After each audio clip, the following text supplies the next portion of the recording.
Hello everyone, this is Deepak Singhal. I welcome you all to the platform of Stargate education. आइए दोस्तों, बात करते हैं कुछ इंपॉर्टेंट करंट अफेयर्स के बारे में, जिसमें सबसे इंपॉर्टेंट है सिटीजनशिप अमेंडमेंट एक्ट 2019। दोस्तों, हम सभी को पता है ये भी इस समय नोटिफाई किया गया है 4 साल के बाद। हालांकि 2019 का ये लॉ है, बट नोटिफाई अब किया गया है। अब इंपॉर्टेंट चीज यहाँ पर ये आती है कि सर नोटिफिकेशन क्या होता है। देखो दोस्तों, जब पार्लियामेंट कोई लॉ पास कर देती है उसके बाद प्रेसिडेंट के पास वो जाता है, और प्रेसिडेंट के साइन होने के बाद वो बिल बन जाता है एक्ट, मतलब लॉ। अब सबसे इंपॉर्टेंट चीज है, लागू करने के लिए आपको उसको गैजेट ऑफ इंडिया में नोटिफाई करना पड़ता है। अभी तक इसको नोटिफाई नहीं किया गया था, बट नोटिफाई अब 4 साल के बाद किया गया। और अब ये किस नाम से जाना जाता है नोटिफाई होने के बाद? ये जाना जाता है सिटीजनशिप अमेंडमेंट रूल्स 2024 के नाम से। अब ये है क्या दोस्तों? वैसे तो हमारे इंडिया में सिटीजनशिप के लिए जो एक क्लॉज दिया गया है वो है नेचुरलाइजेशन। नेचुरलाइजेशन का मतलब होता है कि अगर कोई इंसान हमारे भारत में 11 साल तक रह चुका हो, तो वो नेचुरलाइजेशन के कंसेप्ट से भारत की नागरिकता के लिए अप्लाई कर सकता है। बट यहाँ पे इंपॉर्टेंट चीज क्या है कि वो इंसान 3 देशों का नहीं होना चाहिए। और वो कौन कौन सी 3 कंट्रीज है?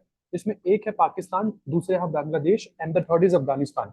बट सिटीजनशिप अमेंडमेंट एक्ट 2019 लाया गया था, जिसमें यह कहा गया था कि ये 3 कंट्रीज, बांग्लादेश, पाकिस्तान और अफगानिस्तान से अगर कोई हिंदू, सिख, जैन, बुद्धिस्ट, पारसी या क्रिश्चियन इंडिया आता है 31 दिसंबर 2014 से पहले, या 31 दिसंबर 2014 को, और 5 साल तक भारत में रह चुका है, तो उसको नागरिकता दी जा सकती है। और ऐसा नहीं है कि सरकार ने इसको 4 साल के बाद एकदम से इम्प्लीमेंट कर दिया है। ऐसा नहीं है दोस्तों। शायद आप लोगों को ना पता हो, बट गुजरात, राजस्थान, छत्तीसगढ़, हरियाणा, पंजाब, एमपी, उत्तर प्रदेश, दिल्ली और महाराष्ट्र के 30 डीएम के पास ये पावर थी कि वो सिटीजनशिप दे सकते थे उन लोगों को जो पाकिस्तान, बांग्लादेश और अफगानिस्तान से आए हैं, जो प्रोसिक्यूटेड माइनॉरिटी में आते हैं।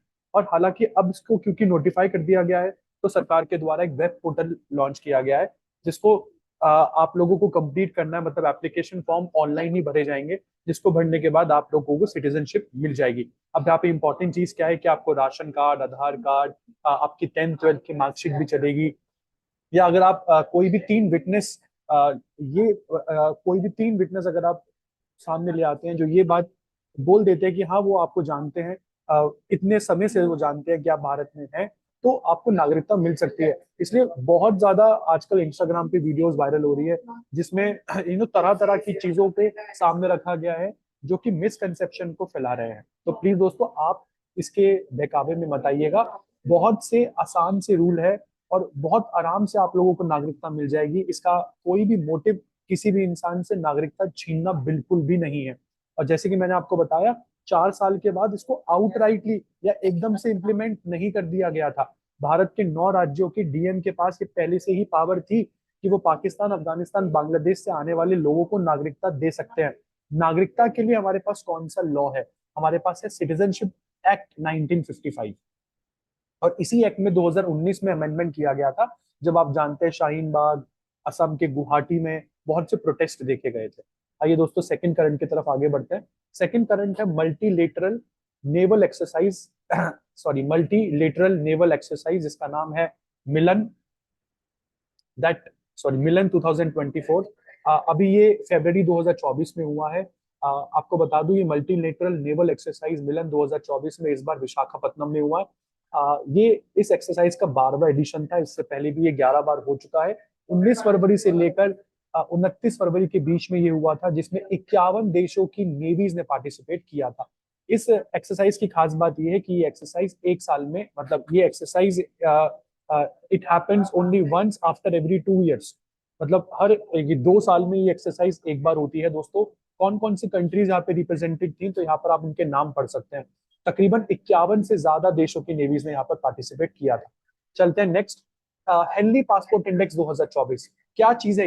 ये बताता है कि आप दुनिया में कितने देश अपने पासपोर्ट पर विदाउट वीजा घूम सकते हैं, या विदाउट वीजा तो खैर बिल्कुल नहीं घूम सकते। कितने देश आपको वीजा ऑन अराइवल देते हैं? तो वीजा ऑन अराइवल की स्थिति में भारत की बात करें तो भारत की रैंक हेनली पासपोर्ट इंडेक्स में 85th नंबर पर आई है।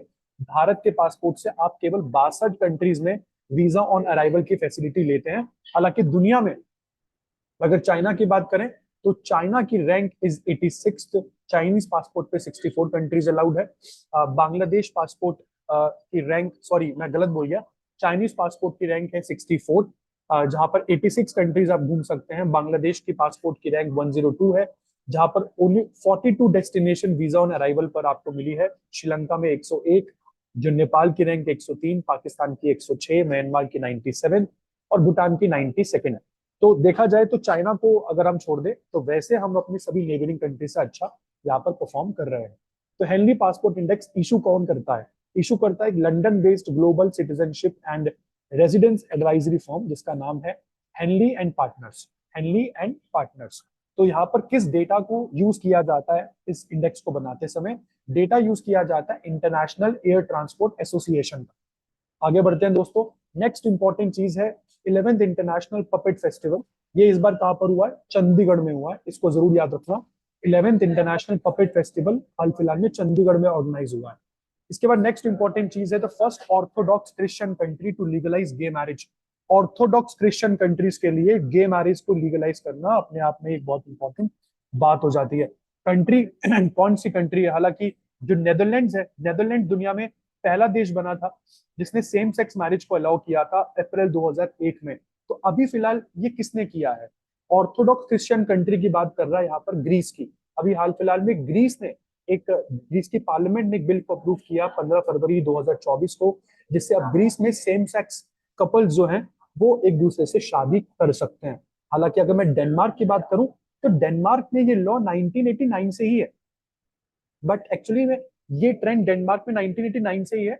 बट फिर भी नेदरलैंड दुनिया में पहला देश क्यों है? क्योंकि डेनमार्क में ये ट्रेंड स्टार्टिंग से होने के बाद भी कोई लॉ फॉर्मली नहीं बना था। डेनमार्क ने इससे संबंधित लॉ 2012 में बनाया था। ठीक है जी। चलते हैं नेक्स्ट इंपॉर्टेंट करंट अफेयर। ये है the road situated in the place of India is being called road to heaven. मैं बात कर रहा हूँ दोस्तों रन ऑफ कच्छ गुजरात में। रोड टू हेवन इंडिया की अभी अभी बनी हुई एक नई बहुत सीनिक रोड है, शायद आप लोगों ने देखी भी हो। करोड़ों का मुनाफा इसने सरकार को एक महीने में कमा के दिया है। 30 किलोमीटर लंबी ये रोड है जो कि खवाड़ा को जोड़ती है धौरदो से। खवाड़ा और धौरदो ये दोनों ही रन ऑफ कच्छ में है। इस रोड का प्रोजेक्ट 2019 में ही अप्रूव कर दिया गया था, हालांकि 2023 में इसको टूरिस्ट के लिए ओपन किया गया। रन ऑफ कच्छ एक सॉल्ट डेजर्ट है अगर हम बात करते हैं गुजरात में। और अब सबसे इंपॉर्टेंट चीज, अडानी ग्रीन एनर्जी लिमिटेड ने इलेक्ट्रिसिटी प्रोडक्शन का काम शुरू किया था फरवरी 2024 में, जो कि इस रोड प्रोजेक्ट से काफी कुछ जुड़ा हुआ है। कुछ इस तरीके से ये रोड दिखती है अगर आप देखें। ये है रोड जो कि सीनिक रोड है, 30 kilometre long, run of Kutch से होती जाती है। सीनिक रोड करोड़ों का मुनाफा सरकार को अभी तक कमा के दे चुकी है। इसके बाद आगे चलते हैं दोस्तों। First French film festival India में इस बार हुआ है, इधर कोलकाता में।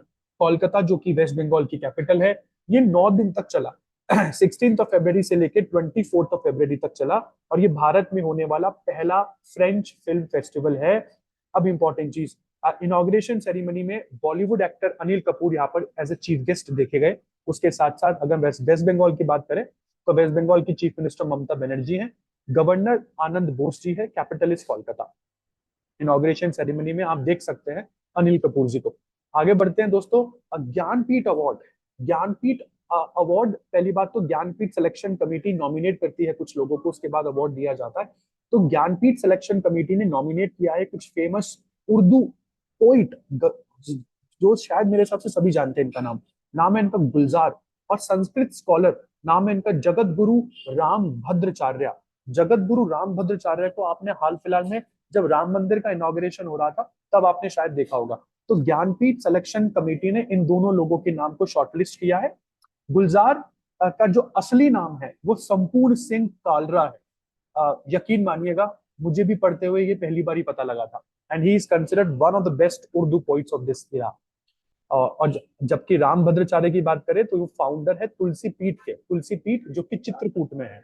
ये राम भद्राचार्य है और ये गुलजार साहब।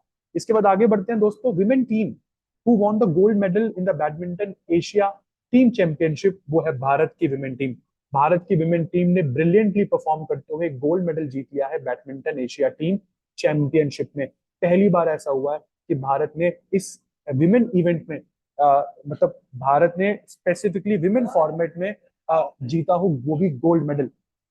इसके बाद दोस्तों सबसे इंपॉर्टेंट चीज जो जिसके लिए मैं आज ये वीडियो लेके आना चाहता था, आपने हाल फिलहाल में इलेक्टोरल बॉन्ड सुने होंगे। अब इलेक्टोरल बॉन्ड्स को अभी सुप्रीम कोर्ट ने अनकॉन्स्टिट्यूशनल डिक्लेयर कर दिया है। आखिरकार इलेक्टोरल बॉन्ड्स होते क्या है दोस्तों? इलेक्टोरल बॉन्ड की स्कीम एक्चुअली में 2 जनवरी 2018 को चलाई गई थी। इलेक्टोरल बॉन्ड क्या करते हैं कि आप छोटे छोटे डिनोमिनेशन में इन बॉन्ड्स को परचेज कर सकते थे, और इसकी सहायता से आप पॉलिटिकल पार्टीज को चंदा दे सकते थे बिना अपना नाम बताए। और गजब चीज तो ये है कि इलेक्टोरल बॉन्ड्स 1000, 10,000, 1 लाख, 10 लाख, 1 करोड़ के डिनोमिनेशन में इशू किए जाते थे, और इशू करने वाली जो एजेंसी थी वो स्टेट बैंक ऑफ इंडिया थी। स्टेट बैंक ऑफ इंडिया यहाँ पर परचेज करने वाले जो पर्सन है या जिसने पैसा डोनेट किया है उसका नाम डिक्लेयर नहीं किया जाता था। ठीक है ना? तो ये बहुत ही ये समझ लीजिए कि एनोनिमस वो है, डोनेशन थी, मतलब जिससे पॉलिटिकल पार्टीज को पैसा आता था अपना अनडिक्लेयर्ड सोर्सेज से, मतलब देने वाले का नाम नहीं बताया जाता था। तो आर्टिकल 19 सेक्शन 1 सबसेक्शन ए में लिखा हुआ है कि आपके पास ये मौलिक अधिकार है कि you have the freedom of speech and expression. और इसी आर्टिकल का यूज करते हुए सुप्रीम कोर्ट की बेंच, जो कि लीड कर रहे थे chief justice of India DY Chandrachud, और उनके साथ 4 जज और थे। तो सुप्रीम कोर्ट की 5 जजों की कॉन्स्टिट्यूशनल बेंच थी जिन्होंने इलेक्टोरल बॉन्ड स्कीम को, सरकार के द्वारा चलाई गई स्कीम को 2018 में 15 फरवरी 2024 के दिन अनकॉन्स्टिट्यूशनल डिक्लेयर कर दिया है। साथ के साथ यहाँ पर स्टेट बैंक ऑफ इंडिया को बोला गया है कि सर जितने भी अभी तक बॉन्ड्स बिके हैं और जिसने इसने खरीदे हैं उसकी जानकारी आपको बिल्कुल इमीडिएट इफेक्ट के साथ इलेक्शन कमीशन ऑफ इंडिया को देनी है, और फिर इलेक्शन कमीशन ऑफ इंडिया वो जानकारी अपनी वेबसाइट पर पोस्ट करेगी। भारत के हर नागरिक को पता होना चाहिए आखिरकार जो पैसा देने वाले लोग हैं वो कौन है इन पॉलिटिकल पार्टीज को। क्या कहीं पर कॉर्पोरेट फंडिंग हो रही है? क्या कहीं पर ये पता लगता है कि सरकार ने इन कॉर्पोरेट वर्ल्ड के लिए कुछ काम किया हो फंडिंग उठाने के लिए? तो ये वो 5 जजों की बेंच है जो आप लोग देख सकते हैं। इसके बाद दोस्तों आगे बढ़ते हैं। The country overtook Japan to become the world 3rd largest economy, वो है अब जर्मनी। आपको बता दूं रिसेशन चल रहा है इस समय जापान में, और जापान की इकोनॉमी में रिसेशन की वजह से अब जापान जो है वो 4th नंबर पर आ गया है, और जर्मनी जो है वो दुनिया की 3rd लार्जेस्ट इकोनॉमी बन चुकी है। हाँ, भारत अभी भी 5वीं बिगेस्ट इकोनॉमी में 5th बिगेस्ट इकोनॉमी में ही आता है, उसमें कोई प्रॉब्लम नहीं है।